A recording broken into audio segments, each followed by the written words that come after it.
ባለፉት 5 ዓመታት ከሞላ ጎደል 5 ዓመታት የ85 ዓመቱን ስራችንን የሚተካከል የቴክኖሎጂ የሰው ኃይል አየር በምድር ብቻ ሳይሆን ከአየር ጥቃት ኢትዮጵያን ለመከላከል የሚያስችል በርከት ያሉ ቴክኖሎጂዎች ለመታጠቅና ብቃታችንን ከፍ ለማድረግ ሰርተናል። በሚቀጥሉት 5 ዓመታት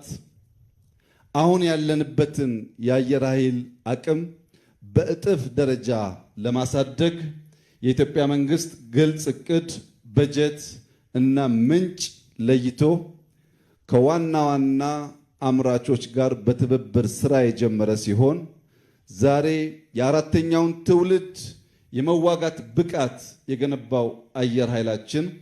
በ2030 ወደ 5ኛው ትውልድ የሚሸጋገር በቁጥርም ከተዋጊ አንጻር አሁን ያለው በእጥፍ ቁጥር የምናሳድግ ይሆናል።